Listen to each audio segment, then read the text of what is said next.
Lancée en 2015, la Mercedes AMG GT passe à la seconde génération que nous découvrons aujourd'hui en Autriche dans un studio photo. Alors qu'est-ce qui change? Découvrons-le tout de suite en vidéo.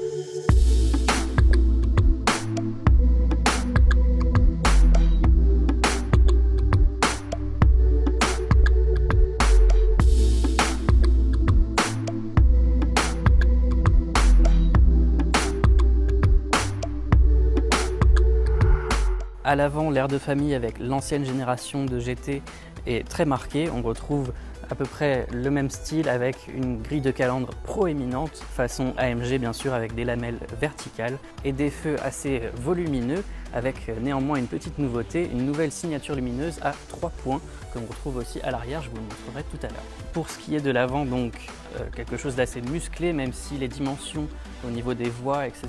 est assez similaire à la précédente génération. Le capot semble toujours aussi long, même s'il a été légèrement raccourci, puisque la silhouette de la voiture, la silhouette générale, a été totalement transformée. Les dimensions ne sont plus les mêmes.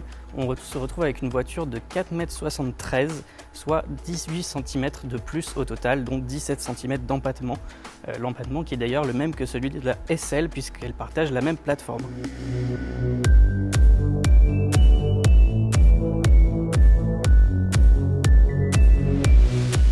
On l'a dit, le profil est assez différent de l'ancienne génération, avec une cabine qui est légèrement avancée, puisque la voiture peut désormais accueillir 2 places à l'arrière en option, ce qui transforme le coupé en 2+2 cette fois-ci, et non plus en simple coupé 2 places.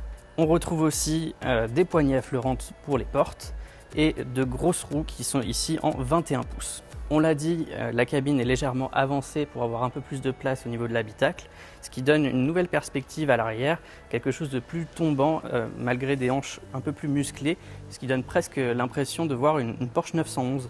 À l'arrière aussi, le design évolue avec de nouveaux feux qui reprennent, comme on l'a dit précédemment, les 3 points au niveau de la signature lumineuse qui sont assez inédits chez Mercedes. On retrouve un bandeau ici qui est non éclairé au centre, comme sur les CLE et GLC par exemple. Un des gros éléments aussi visibles à l'arrière, c'est cet aileron qui est fixe sur le pack aéro, où on retrouve aussi un diffuseur assez spécifique et assez marqué au niveau de la sportivité, avec bien sûr du chrome et de grosses sorties d'échappement, 4 au total.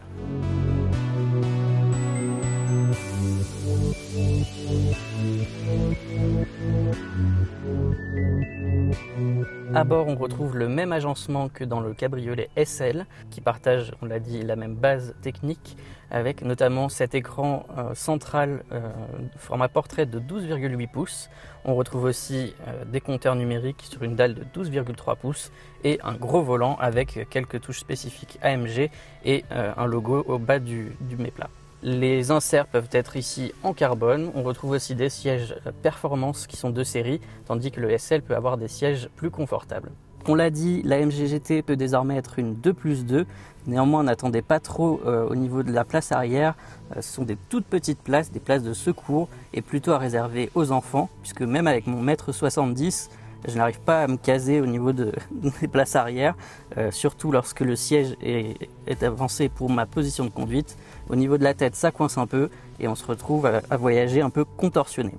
Côté technique, la AMG GT évolue aussi grandement, avec notamment une suspension Active Ride Control, un différentiel arrière à glissement limité, mais également une transmission intégrale 4MATIC Plus variable qu'on retrouve de série désormais sur le modèle.